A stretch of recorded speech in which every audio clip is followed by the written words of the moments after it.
ಇವತ್ತು ರಾಹುಲ್ ಗಾಂಧಿ ಅವರು ದೇಶದ್ರೋಹಿಗಳಿಗೆ ಬೆಂಬಲ ಮಾಡ್ತಾ ಇದ್ದಾರೆ, ದೇಶದ ಯುವಕರಿಗೆ ಮೋಸ ಮಾಡ್ತಾ ಇದ್ದಾರೆ ಅಂತೇಳಿ ನಾವು ರಾಹುಲ್ ಗಾಂಧಿ ವಿರುದ್ಧವಾಗಿ ಪ್ರತಿಭಟನೆಯನ್ನ ಮಾಡಿದ್ರಿ.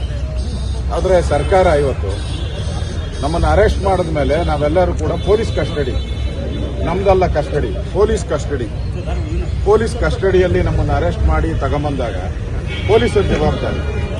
ಇವತ್ತು ಬೇಕು ಅಂತ ಹೇಳಿ ಕಾಂಗ್ರೆಸ್ ಆಫೀಸ್ ಮುಂದೆನೆ ಕರ್ಕೊಂಬಂದು ಎಲ್ಲ ಮಚ್ಚು, ಲಾಂಗು, ಮೊಟ್ಟೆಗಳು, ಅವ್ಯಾಚ ಶಬ್ದಗಳು ನಮ್ಮ MLAನ ರಾಮಮೂರ್ತಿ ಅವ್ರಿಗೆ MLA ಹೊಡೆದಿದ್ದಾರೆ, ಅಶ್ವಥ್ ನಾರಾಯಣ್ ಹೊಡೆದಿದ್ದಾರೆ, ಹರೀಶ್ ಅವ್ರಿಗಂತೂ ಹೆಗ್ಗಮಗ ಮೊಟ್ಟೆಯಲ್ಲಿ ಹೊಡೆದಿದ್ದಾರೆ. ಎಲ್ಲ ಅವ್ಯಾಚ ಈ ತರ ನೋಡಿದ್ರೆ ನನ್ಗನ್ಸುತ್ತೆ ಕರ್ನಾಟಕದಲ್ಲಿರುವಂಥದ್ದು ಗೂಂಡಾ ರಾಜ್ಯ.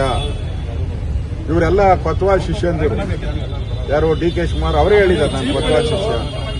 ಹರಿಪ್ರಸಾದ್ ಅವರು ಮಲ್ಲೇಶ್ವರ ಅವರು ಅದೇ ಒಪ್ಕೊಂಡಿದ್ದಾರೆ. ಹೌದು, ನನ್ನ ಮುಂದೆ ಕೊತ್ವಾಲೂ ನಿಂತ್ಕೊಂತ ಇದ್ದ ಅಂತ ಹೇಳಿ ಅವರೇ ಹೇಳ್ಕೊಂಡಿದ್ದಾರೆ. ಅಂದ್ರೆ ಈ ರಾಜ್ಯದಲ್ಲಿ ಯಾವುದಿರೋದು ಕೊತ್ವಾಲ್ ಆಡಳಿತ.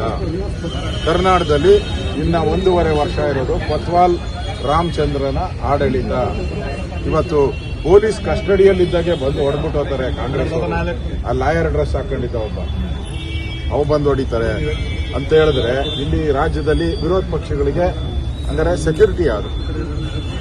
ಕೊಲೆ ಮಾಡಬೇಕು ಅಂತಾನೆ ಬಂದಿದ್ದಾರೆ ಅವರು. ನಮ್ಮನ್ನು ಕೊಲೆ ಮಾಡಬೇಕು ಅಂತ ಹೇಳಿ ಬಂದಿರತಕ್ಕಂಥ ಗ್ಯಾಂಗ್ ಅದು. ಇವರೆಲ್ಲ ಗೂಂಡಾಗಳೆಲ್ಲ, ಇವರೆಲ್ಲ ಟೆರರಿಸ್ಟ್ಗಳ ಹತ್ರ ಟ್ರೈನಿಂಗ್. ಗೂಂಡಾಗಳಂದ್ರೆ ಪೊಲೀಸರು ಭಯ ಬೀಳ್ತಾರೆ. ಇವರು ಟೆರರಿಸ್ಟ್ಗಳ ಹತ್ರ ಟ್ರೈನಿಂಗ್ ಮಾಡ್ಕೊಂಡು ಪಾಕಿಸ್ತಾನದ ಏಜೆಂಟ್ ರೀತಿ ಹಿಂದೂಗಳ ಮೇಲೆ ಹಲ್ಲೆ ಮಾಡಕ್ಕೆ ಬಂದಿದ್ದಾರೆ. ಇದು ನಡೆದಂತ ಹಲ್ಲೆ ಹಿಂದೂಗಳ ಮೇಲೆ ನಡೆದಂತ ಹಲ್ಲೆ. ಪಾಕಿಸ್ತಾನ ಪರವಾಗಿರುವಂತವರು ಹಿಂದೂಗಳ ಮೇಲೆ ಮಾಡಿದಂತ ಹಲ್ಲೆ ಇದು. ಇದನ್ನ ಖಂಡಿಸ್ತೀರಿ.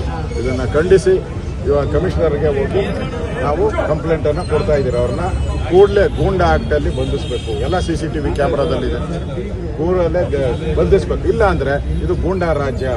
ಹೆಂಗೆ ನಾವು ಪೊಲೀಸ್ ಸುರ್ಪದಿಯಲ್ಲಿದ್ದೀರಿ, ನಾವೆಲ್ಲ ಪೊಲೀಸ್ ಸೆಕ್ಯೂರಿಟಿಯಲ್ಲಿದ್ದೀರಿ. ನಾಳೆ ನಮ್ಮ ಪ್ರಾಣಕ್ಕೆ ಏನಾನ ಅನಾಹುತ ಆದರೆ ಏನು ಕಾರಣ? ನಮ್ಮ ಪ್ರಾಣಕ್ಕೆ ರಕ್ಷಣೆ ಏನೇ ಇದೆ? ವಿರೋಧ ಪಕ್ಷಗಳ ವ್ಯಕ್ತಿಗಳಿಗೆ ಬಂದವರೆಲ್ಲ MLAಗಳು, ಸುಮಾರು 15 ಜನ MLAಗಳಿದ್ರು, MLCಗಳಿದ್ರು. ನಮಗೆ ರಕ್ಷಣೆ ಇಲ್ಲ ಅಂತ ಹೇಳಿದ್ರೆ ನಾವು ಯಾರ ರಕ್ಷಣೆಯನ್ನ ಕೇಳಬೇಕು? ಅದರಿಂದ ಇದೊಂದು ಗೂಂಡಾ ರಾಜ್ಯ, ಗೂಂಡಾ ಮುಖ್ಯಮಂತ್ರಿ, ಕಾಂಗ್ರೆಸ್ ಅಧ್ಯಕ್ಷರು ಇದರ ವಿರುದ್ಧವಾಗಿ ಕಂಪ್ಲೇಂಟ್ ಪಕ್ಕಾ ಪ್ರೀ ಪ್ಲಾನ್ ಆಗಿ ಮಾಡಿದ್ದಾರೆ. ಪಕ್ಕಾ ಪ್ರೀ ಪ್ಲಾನ್ ಇಲ್ಲ. ಅವಶ್ಯಕತೆ ಏನಿತ್ತು ಅಲ್ವೇ ತರೋಕೆ? ಅವಶ್ಯಕತೆ ಏನಿತ್ತು? ಬಿಜೆಪಿ ಕಚೇರಿ ಮುಂದೆ ಕೂಡ ಪ್ರತಿಭಟನೆ ಮಾಡಿದ್ರು. ನಾವೇನ ಮಾಡಿದ್ರ? ನಮ್ಮ ಬಿಜೆಪಿ ಕಚೇರಿ ಮುಂದೆ 10 ಸರಿ ಪ್ರತಿಭಟನೆ ಮಾಡಿದ್ದಾರೆ. ನಾವು ಒಂದ್ಸರಿ ಮೊಟ್ಟೆ ಹೊಡೆದಿದ್ದೀರಾ, ಒಂದ್ಸರಿ ಚಾಕು ತಗೊಂಡು ಹೋಗಿದ್ದೀರಾ, ಒಂದ್ಸರಿ ಲಾಂಗ್ ತಗೊಂಡು ಹೋಗಿದ್ದೀರಾ. ಇವರು ಲಾಂಗ್ಗಳು, ಚಾಕುಗಳು, ಬಾಂಬ್ಗಳಿದ್ವನೋ ಗೊತ್ತಿಲ್ಲ. ಇವಾಗ ಕಾಂಗ್ರೆಸ್ ಆಫೀಸ್ನ ತನಿಖೆ ಮಾಡಬೇಕು. ಕಾಂಗ್ರೆಸ್ ಆಫೀಸಲ್ಲಿ ಬಾಂಬ್ಗಳಿದೆ. ಇಷ್ಟೆಲ್ಲ ಮಾಡಿದವರು ಬಾಂಬ್ಗಳಿರ್ಬೇಕು. ಕಾಂಗ್ರೆಸ್ ಆಫೀಸಲ್ಲಿ ಬಾಂಬ್ಗಳಿರ್ಬೇಕು. ಗೊತ್ತಿಲ್ಲ ಇವಾಗ. ಯಾಕಂದ್ರೆ ಪಾಕಿಸ್ತಾನ ಲಿಂಕ್ ಇರೋರು, ಪಾಕಿಸ್ತಾನಕ್ಕೆ ಬೆಂಬಲ ಮಾಡೋರು, ಪಾಕಿಸ್ತಾನ ಜಿಂದಾಬಾದ್ ಅಂದ್ರೆ ಅವ್ರಿಗೆಲ್ಲ ಸೇಫ್ಟಿ ಕೊಡೋ ಅಂಥವ್ರು. ಇಂಥವ್ರಿಗೆ ಇವಾಗ ಕಾಂಗ್ರೆಸ್ ಆಫೀಸು ಗೂಂಡಾಗಳ ಆಫೀಸ್ ಆಗುದಿಲ್ಲ. ಅದರಿಂದ ಕಾಂಗ್ರೆಸ್ ಆಫೀಸಲ್ಲಿ ಬಾಂಬ್ಗಳಿರ್ಬೋದು. ಕೂಡಲೇ ಪೊಲೀಸರು ತನಿಖೆ ಮಾಡಬೇಕು, ರೈಡ್ ಮಾಡಬೇಕು ಅನ್ನೋ ಆಗ್ರಹವನ್ನು ಮಾಡ್ತಾ ಇದ್ದೀವಿ.